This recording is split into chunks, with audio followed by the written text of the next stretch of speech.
Hello friends, welcome to my YouTube channel. তো এখন দুটো বাংলাদেশের নাটক নিয়ে কথা বলবো, যার মধ্যে একটা নাটকের নাম হচ্ছে কাজল আরফিন ওমের হেল্প মি এবং দ্বিতীয় নাটকটার নাম হচ্ছে পনির খানের সিকিউরিটি গার্ল। তো ফার্স্ট কথা বলবো হেল্প মি নাটকটা নিয়ে, যার মধ্যে আছে আফরান নিশো এবং মেহজাবিন চৌধুরী।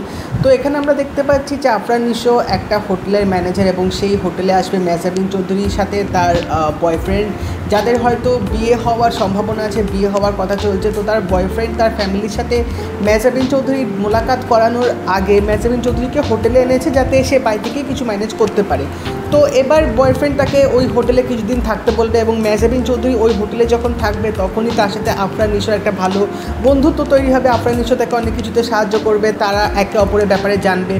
তো একদিন এমন একটা সিচুয়েশান আসবে যখন আফরান নিশো দেখতে পাবে যে হোটেল থেকে রাতেই হঠাৎ করে তারা চেক আউট করে যায় এবং আফরান নিশোর জন্য একটা হিন্ট রেখে যায়, যেটা হচ্ছে একটা রুমালের মধ্যে লেখা থাকবে হেল্প মি। তো এটা এবার কিসের হেল্প মি? মেহজাবিন চৌধুরী কেন তাকে এরকম একটা জিনিস লিখলো, কেন তার কাছ থেকে সাহায্য চাইলো, তার উপর কী বিপদ ঘনিয়ে এসছে, আফরান নিশো তাকে সাহায্য করতে পারবে কি পারবে না, এই জিনিসগুলো জানতে গেলে তোমাদের এই কাজল আরফিন ওমের নতুন নাটক হেল্প মিটা অবশ্যই দেখতে হবে। তো নাটকটার গল্পটা খুবই সিম্পল, সেরকম মানে থ্রিল ফ্যাক্টর বা আহামরি বা এক্সট্রাঅর্ডিনারি কিছু নেই, বাট এই নাটকটার প্রেজেন্টেশনটা কিন্তু বেশ ভালো লেগেছে। পুরো নাটকটা কিন্তু ব্ল্যাক অ্যান্ড হোয়াইট কালার প্যালেটে দেখানো হচ্ছে, খালি শেষের দিকে একটু ব্ল্যাক অ্যান্ড হোয়াইট প্যালেটটা থেকে একদম কালার প্যালেটে চলে আসবে।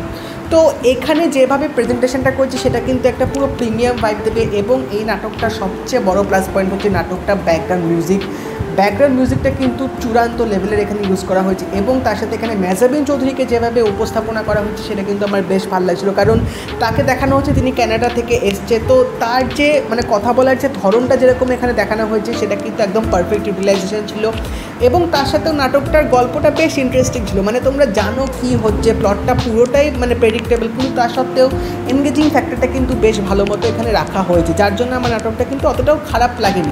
নেক্সট যে নাটকটা নিয়ে কথা বলবো সেটা হচ্ছে তানজিন তিশার নাটক সিকিউরিটি গার্ল, যার ডাইরেক্টর হচ্ছে পনির খান।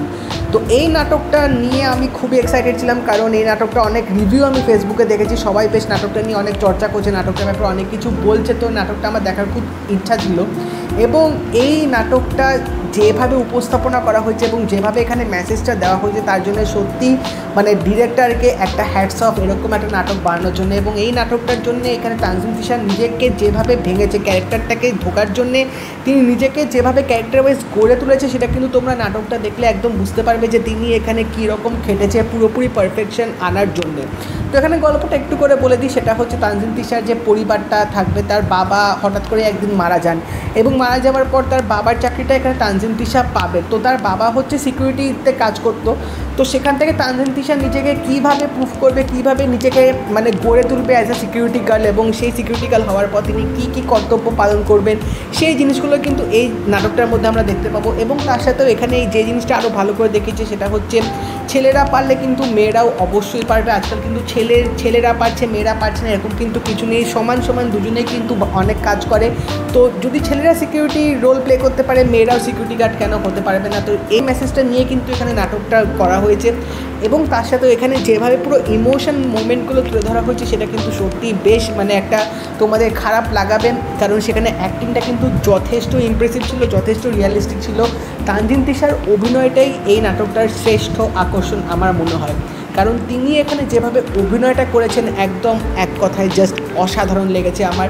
তার সাথে নাটকের গল্পটাও কিন্তু বেশ ভালোভাবে দেখানো হয়েছে, এখানে একটা নারীকে যেভাবে তুলে ধরেছে যে হ্যাঁ নারী সে একাই 100, সে চাইলে সব কিছুই করতে পারে, সে চাইলে নিজের পরিবারকেও তিনি মানে নিয়ে যেতে পারে, পরিবারকেও তিনি সাহায্য করতে পারে, রেসপন্সিবল হতে পারে। এই ফ্যাক্টরগুলো কিন্তু নাটকটার মধ্যে বেশ ভালোভাবে তুলে ধরা হয়েছে এবং ডিরেকশনটাও কিন্তু বেশ ভালো ছিল, বেশ একটা ইমোশনাল দেখানো হয়েছে এই সিকিউরিটি গার্ল নাটকটার মধ্যে। তো তোমরা যদি এই দুটো নাটক দেখে থাকো আমাকে অবশ্যই জানিও তোমাদের কেমন লাগলো এবং যদি এই ভিডিওটা ভালো লেগে থাকে লাইক করে দিও, শেয়ার করে দিও, চ্যানেলটা কিন্তু অবশ্যই সাবস্ক্রাইব করে দেবে, নোটিফিকেশান বেলটাও কিন্তু অল করে দিও। তো দেখা হবে পরের ভিডিওতে, বাই।